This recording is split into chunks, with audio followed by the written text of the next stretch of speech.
अवधूत चिंतन श्री गुरुदेव दत्त श्री स्वामी समर्थ. गर्भसंस्कार पार्ट 2. गर्भसंवाद म्हणजे काय आणि तो कसा करायचा याबद्दल थोडीशी माहिती मी आज तुम्हाला सांगणार आहे. चला तर मग पोटावरती हात ठेवायचा आणि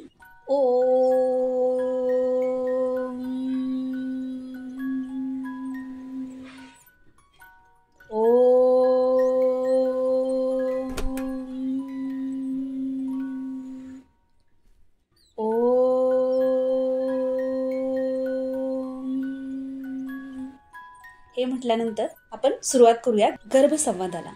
पोटावरती हात ठेवूनच बोलायचं आहे. जो खरा विद्यार्थी आहे तो कधी हरत नाही. मला माहिती आहे की तुला प्रश्न पडला असेल की मी तुला विद्यार्थी का म्हटले.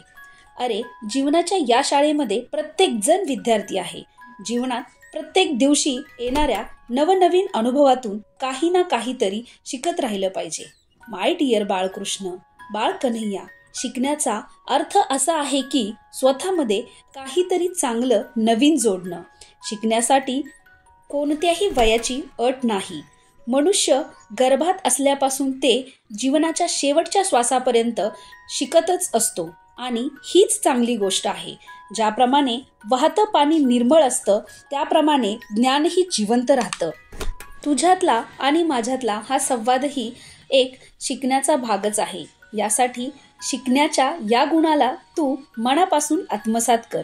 माझ्याकडून तुला मिळालेल्या उत्तम गुणांचा आणि संस्कारांचा उपयोग तुला काय शिकायचं आहे आणि काय शिकायचं नाही याची निवड करताना होईल. मी तुझ्यावर उत्तम गुणांचे संस्कार रुजवण्याचा जो प्रयत्न करत आहे त्याचा उपयोग तुला भविष्यात काय करायचं आहे आणि काय करायचं नाही याचं ज्ञान घेण्यासाठी मदत करेल. ज्ञान तर तुला बाहेरच्या जगातूनही प्राप्त होईल, पण विद्येचा विकास स्वतःलाच करायचा आहे आणि ही विद्या तुझ्या व्यक्तित्वाच्या विकासात सर्वात महत्त्वपूर्ण भूमिका बजावणार आहे.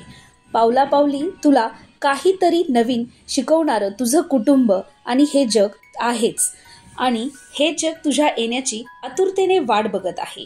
मी देवाला प्रार्थना करते की तू शिकण्याच्या या गुणाला चांगलं आत्मसात करावंस. असं म्हणून डोळे मिटून पुन्हा एकदा 3 वेळा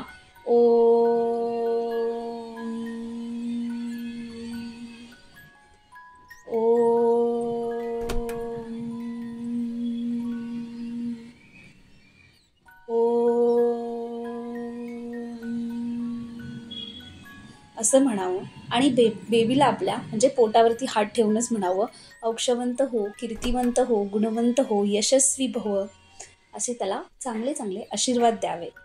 हा होता आपला पार्ट 2. तुम्हाला आजची माहिती कशी वाटली हे मला कमेंटद्वारे नक्की सांगा आणि जर अजूनही तुम्ही माझ्या चॅनलला सबस्क्राईब केले नसेल तर नक्की सबस्क्राईब करा. धन्यवाद.